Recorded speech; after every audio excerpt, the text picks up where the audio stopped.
ఒక్కసారి కొమ్మూరి గోల్డ్ కి కాల్ చేయండి. తాకట్లో ఉన్న మీ బంగారాన్ని విడిపించి మార్కెట్ ప్రైస్ కి వాళ్ళు కొనుక్కుని మిగతా డబ్బులు మీకు ఇచ్చేస్తారు. హలో అండి, అందరికీ నమస్కారం. నేను మీ కట్టా కార్తీక్. చంద్రబాబు నాయుడు గారి గ్రాఫ్ పూర్తిగా పడిపోయింది. కూటమి ప్రభుత్వం మీద తీవ్రమైన వ్యతిరేకత ఉంది. ఇప్పటికిప్పుడు ఎన్నికలు జరిగితే వైసీపీ తిరిగి భారీ మెజార్టీతో అధికారంలోకి వస్తుంది. ఇది ఈ మధ్యకాలంలో జగన్మోహన్ రెడ్డి గారు పదే పదే చెప్తున్న మాట. నిన్న కూడా జగన్మోహన్ రెడ్డి గారు చంద్రబాబు నాయుడు గారి గ్రాఫ్ పడిపోయింది అనేటువంటి మాట వాడారు.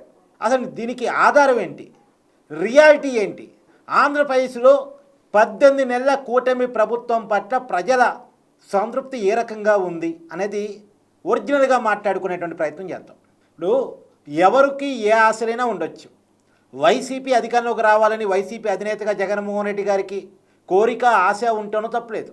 కూటమి ప్రభుత్వమే 15 ఏళ్ళు కొనసాగాలని కూటమి నాయకులుగా ఉన్నటువంటి ముఖ్యమంత్రి చంద్రబాబు నాయుడు గారికి, డిప్యూటీ ముఖ్యమంత్రి పవన్ కళ్యాణ్ గారికి, అలాగే బీజేపీ నాయకులకి కోరిక ఉండటంలో కూడా తప్పలేదు.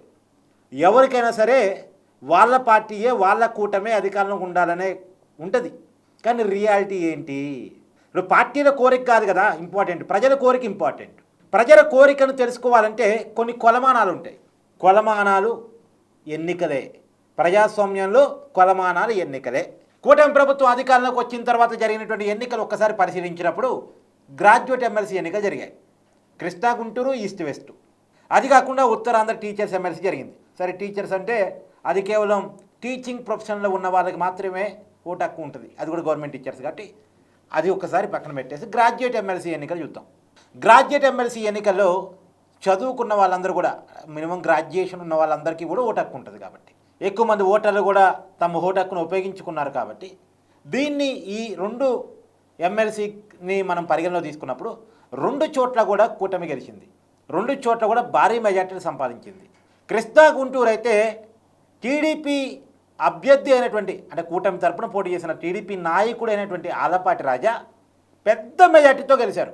ఈ దేశంలో ఇంత పెద్ద మెజార్టీతో గెలిచిన ఎమ్మెల్సీ స్థానం ఏదైనా ఉంది అంటే అది కృష్ణా, గుంటూరు గ్రాడ్యుయేట్ ఎమ్మెల్సీ స్థానం. వైసీపీ పీడీఎఫ్ అభ్యర్థికి మద్దతు ఇచ్చింది లక్ష్మణరావుకి. అతను ఎప్పుడూ చూడని ఒక దారుణమైన ఓటమిని చవి చూశాడు. గతంలో అతను కూడా 2 సార్లు ఎమ్మెల్సీగా పనిచేసి ఉన్నాడు. అతనికి ఒక మంచి పేరుంది. అతను పోటీ చేస్తున్నటువంటి పీడీఎఫ్ అంటే కమ్యూనిస్టులకు కూడా మంచి పేరుంది. కానీ వైసీపీ మద్దతు ఇవ్వటం వలనో ఏమో తెలియదు కానీ దారుణమైన ఓటమిని చవి చూశాడు ఆయన. అలాంటి ఓటమి ఎదురవుద్దని ఆయన ఎప్పుడు అనుకుని ఉండడు. మేబీ అక్కడ ఆలపాటి రాజా పెద్ద మెజార్టీతో గెలవడం జరిగింది. ఇప్పుడు వైసీపీలు చెప్పొచ్చు, మేము ఈ ఎమ్మెల్సీ ఎన్నికల్లో పోటీ చేయలేదు అని చెప్పొచ్చు కాక. సరే, పోటీ చేయలేదు కాబట్టి మనం సరే అది చూద్దాం. ఎందుకంటే అది ఇంకోటి ఏంటంటే అది ఈవీఎంతో జరిగిన ఎన్నికలు కాదు, బ్యాలెట్ పద్ధతిలోనే ఎన్నికలు జరిగినాయి. మళ్ళీ ఈవీఎం మీద తోసేయడానికి కుదరదు. సరే, అది కూడా పక్కన పెట్టేస్తే కడప జడ్పీటీసీ ఉప ఎన్నిక జరిగింది. అక్కడ వైసీపీ పోటీ చేసింది. జగన్మోహన్ రెడ్డి గారి సొంత నియోజకవర్గం. అక్కడ ఈవీఎం పద్ధతిలో కాదు, జడ్పీటీసీ ఎన్నికలు బ్యాలెట్ పద్ధతిలోనే జరిగాయి. అక్కడ వైసీపీ అభ్యర్థికి కనీసం డిపాజిట్ రాలేదు. గెలవడం పక్కన పెట్టండి, డిపాజిట్ కూడా రాలేదు. దారుణమైన ఓటమి. గతంలో ఎప్పుడూ ఎన్నికలు జరగని ప్రదేశంలో ఎన్నికలు జరిగాయి. ప్రజలు పెద్ద ఎత్తున పోలింగ్లో పాల్గొన్నారు. గ్రాడ్యుయేట్ ఎమ్మెల్సీ ఎన్నికల్లో కూటమి గెలిచింది. టీడీపీ అభ్యర్థి భారీ మెజార్టీతో గెలిచారు. వైసీపీకి డిపాజిట్ కూడా రాలేదు. ఇప్పుడు ఇవన్నిటి మనం అడిగామనుకోండి, కూటమి అధికారంలో ఉంది కాబట్టి అధికార దుర్వినియోగానికి పాల్పడి అధికార బలాన్ని చూపించి గెలిచింది అంటారు. సరే, అందుకని మనం ఈ ఎన్నికల రిజల్ట్ కూడా ఒకసారి పక్కన పెట్టి వేరే కొలమానాలు ఎత్తుక్కునే ప్రయత్నం చేద్దాం. వైసీపీ అధికారంలో ఉన్నప్పుడు కూడా గ్రాడ్యుయేట్ ఎమ్మెల్సీ ఎన్నికలు జరిగాయి. వైసీపీ అధికారంలో ఉంది.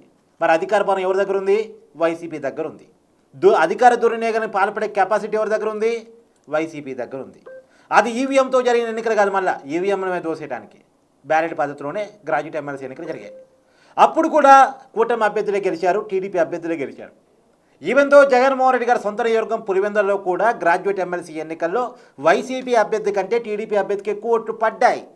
టీడీపీ అభ్యర్థే గెలిచాడు. సో ఈ రియాలిటీలన్నీ, ఈ కొలమానాలన్నీ జాగ్రత్తగా గమనించినప్పుడు, అంటే 2024 ఎన్నికల కంటే ముందు నుంచి ఒక సినారియో మనకు అర్థమైపోయింది. 2024 ఎన్నికల్లో కూటమి బలంగా గెలిచింది. 164 స్థానాలతో కూటమి, 11 స్థానాలకే పరిమితమైన వైసీపీ. 151 స్థానాలున్న వైసీపీ 11 స్థానాలకే పరిమితం అయిపోయింది 2024 సార్వత్రిక ఎన్నికల్లో. ఈరోజు ప్రతిపక్ష హోదా కూడా ఆ పార్టీకి లేదు. కానీ ఆ పార్టీ ఏమి ఆశిస్తుంది? 2029లో తిరిగి అధికారంలోకి వస్తుందని చెప్పేసి ఆ పార్టీ ఆశిస్తుంది. ఆశ మాత్రమే. రియాలిటీలో ఆ పరిస్థితులు మనకు కనపట్లేదు. ప్రజల కోరికలో ప్రజల ఆశల్లో మాత్రం వైసీపీ లేదు. వైసీపీ అసలు ప్రజల్ని రీచ్ కావటం లేదు. రియాలిటీ అది. రేపు ఏప్రిల్ మాసంలో panchayat, MPTC, ZPTC, municipal, corporation ఎన్నికలు జరగబోతూ ఉన్నాయి. ఏప్రిల్ నుంచి స్టార్ట్ అవుతాయి. మరి దాంట్లో వైసీపీ తన సత్తాను ఏమైనా చాటుకోగలదా అని చూడాలి. మరి దాంట్లో వైసీపీ సత్తా చాటుకోగలిగితే వైసీపీ పెరిగిందబ్బా అనుకోవచ్చు. కానీ ఇప్పటి వరకు ఏ సర్వే చూసినా, వైసీపీ చేపించుకున్న ఇంటర్నల్ సర్వే చూసినా వైసీపీకి 25 స్థానాలకు మించి వచ్చే అవకాశం లేదు. 11, 25 కావచ్చాము వాళ్ళు చేపించుకున్న సర్వే. కాకపోతే జగన్మోహన్ రెడ్డి గారు నిన్న ఆ స్టేట్మెంట్ ఇవ్వడానికి ఉన్నటువంటి కారణం ఏంటి అంటే చంద్రబాబు నాయుడు గారు కలెక్టర్ సమావేశంలో ఒక మాట వాడారు. ఏమనంటే మనం 51% మంది ప్రజలు మాత్రమే పూర్తి సాటిస్ఫాక్షన్తో ఉంచగలుగుతున్నాం. ఇంకా 49% ప్రజలు పూర్తి స్థాయి సాటిస్ఫాక్షన్ లేదు. ఆ 49% ప్రజలకు పూర్తి సంతృప్తిని ఇవ్వాల్సిన బాధ్యత మీ మీద ఉందని కలెక్టర్లకు ఒక దిశానిర్దేశాన్ని చంద్రబాబు నాయుడు గారు చేశారు. చూసారా చంద్రబాబు నాయుడు గారు చెప్పుకున్నారు, వాళ్ళ ప్రభుత్వం చేపించుకున్న సర్వేలోనే 49% ప్రజలు వ్యతిరేకంగా ఉన్నారట ప్రభుత్వానికని వైసీపీ స్టార్ట్ చేసింది. కానీ చంద్రబాబు నాయుడు గారు చెప్పింది 49% ప్రజలు వ్యతిరేకంగా ఉన్నారని కాదు. కూటమి ఫోన్ కాల్స్ ద్వారా ప్రజల అభిప్రాయాన్ని ర్యాండమ్గా సేకరించింది. ఆ ర్యాండమ్గా సేకరించే క్రమంలో ప్రజలకు 10 ప్రశ్నలని కూటమి ఇవ్వటం జరిగింది. ఆ 10 ప్రశ్నల్లో 9టికి మేము సాటిస్ఫైగా ఉన్నామని చెప్పి ఏ ఒక్కదాంట్లో చిన్న లోపం చెప్పినా సరే వాళ్ళని అన్సాటిస్ఫైడ్ లిస్టులో పెట్టారు. అలా పెట్టిన ప్రజలు 49% మంది. లేదు 10కి 10 మేము సాటిస్ఫైగానే ఉన్నామని చెప్పిన వాళ్ళు 51% మంది. అంతేగాని మిగతా 49% మంది ప్రభుత్వాన్ని వ్యతిరేకించే వాళ్ళు, ప్రభుత్వాన్ని తప్పుపట్టే వాళ్ళు, ప్రభుత్వానికి వ్యతిరేకంగా ఉన్నవాళ్ళు కాదు. దాంట్లో చాలామంది ప్రభుత్వ పనితీరు బాగుంది, కానీ మా ఊళ్ళో రోడ్డు వేస్తే బాగుండేది, మా స్కూల్లో ఇక పలానా సదుపాయాలు కల్పిస్తే బాగుండేది, ఇలాంటి చిన్న చిన్న ప్రాబ్లమ్స్ లేదా వాళ్ళ వ్యక్తిగతంగా రెవెన్యూ వివాదాలు, అవి వైసీపీ ఉన్నప్పటి నుంచి ఉన్న రెవెన్యూ వివాదాలు, అంటే భూమి సమస్యలు ఉన్నవాళ్ళు, ఈ భూమి సమస్య పరిష్కారం కాలేదని అనుకునే వాళ్ళు, అలాంటి వాళ్ళు 17% ఉన్నారట. రెవెన్యూ ప్రాబ్లమ్స్ ఉన్నవాళ్ళు 17% ఉన్నారట. ఇలాంటి వాళ్ళందరినీ అంటే 100% సాటిస్ఫాక్షన్ ఉన్న వాళ్ళని మనం పరిగణలో తీసుకోవాలి అని కూటమి అనుకున్నప్పుడు అది 51% ఉంది. మిగతా 49%లో 99 సాటిస్ఫాక్షన్ ఉన్నవాళ్ళు ఉన్నారు, 90 సాటిస్ఫాక్షన్ ఉన్నవాళ్ళు ఉన్నారు, 50 సాటిస్ఫాక్షన్ ఉన్నవాళ్ళు ఉన్నారు. అంతే తప్ప మొత్తం 49% కూటమికి వ్యతిరేకంగా ఉన్నారనేది చంద్రబాబు నాయుడు గారు చెప్పలేదు. పూర్తి సాటిస్ఫాక్షన్ అనేటువంటి పదాన్ని చంద్రబాబు నాయుడు గారు వాడితే ఆ పూర్తి అనేటువంటి దాన్ని పక్కన పెట్టేసి వాళ్ళకి కావాల్సిన పాయింట్నే వైసీపీ తీసుకుంది. వాళ్ళు అలా భ్రమల్లో బతికితే మనం చేయగలిగింది ఏం లేదు. వాస్తవంలో బతకకుండా భ్రమల్లో బతికితే, భ్రమల్లో మాట్లాడితే మనం చేయగలిగింది ఏం లేదు.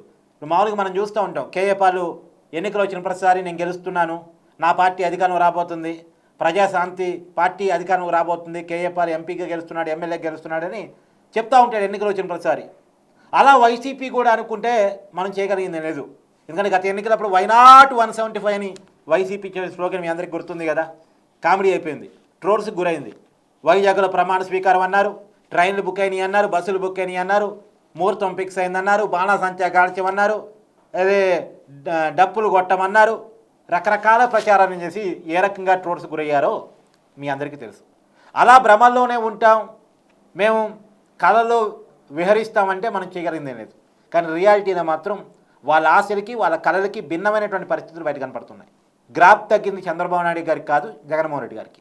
జగన్మోహన్ రెడ్డి గారు ఇప్పటికీ వైసీపీకి చాలా చోట్ల యాక్టివ్ కార్యకర్తలు, యాక్టివ్ నాయకులు కూడా లేని పరిస్థితి. మనం ఉత్తరాంధ్ర నుంచి మొదలు పెడదాం. శ్రీకాకుళం ఎవరు సరిగా యాక్టివ్గా ఉన్నారు? ఒక సిద్దిర్ అప్పర్రాజు మినహాయించి, అప్పుడప్పుడు కనపడే ధర్మాన కృష్ణదాస్ మినహాయించి ఎవరు యాక్టివ్గా ఉన్నారు ఆ జిల్లాలో? విజయనగరంలో బొత్స కుటుంబం యాక్టివ్గా ఉంది, బొత్స సత్యనారాయణ ఒక్కరు యాక్టివ్గా ఉన్నారు, మిగతా ఇంకెవరు ఉన్నారు? వైజాగ్లో అడపాదడప గుడివాడ అమర్నాథ్ కనపడుతున్నాడు, రాజు కనపడుతున్నారు. అలా ఒకరిద్దరు తప్ప మొత్తం ఉమ్మడి వైజాగ్ జిల్లాలో గెలిచిన ఎమ్మెల్యేలు కూడా పెద్ద యాక్టివ్గా లేని పరిస్థితి, వాళ్ళ అసెంబ్లీకి పోనీ ఉండేది వాళ్ళని. తర్వాత ఈస్ట్ వెస్ట్లో అసలు ఏముంది పార్టీ? యాక్టివిటీ నడుస్తుందా? ఈస్ట్ వెస్ట్లో వైసీపీ యాక్టివిటీ నడుస్తుందా? అడపాదడప ఒక్కరిద్దరు లీడర్ బయటకు వచ్చి మాట్లాడడం తప్ప, తర్వాత కామైపోవడం తప్ప ఆ జిల్లాలో పార్టీ పరిస్థితి ఏ రకంగా ఉంది?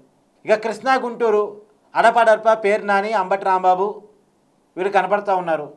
జోగి రమేష్ ప్రెసిడెంట్ జైలు జీవితం గడుపుతూ ఉన్నాడు. ఎవరు అవకాశం వస్తే పార్టీ మారదామని చూసే రకాలుగా ఉన్నాయి. ఏదో కొడనాని రాజకీయ సన్యాసం మాటలు మనం వింటూ ఉన్నాం.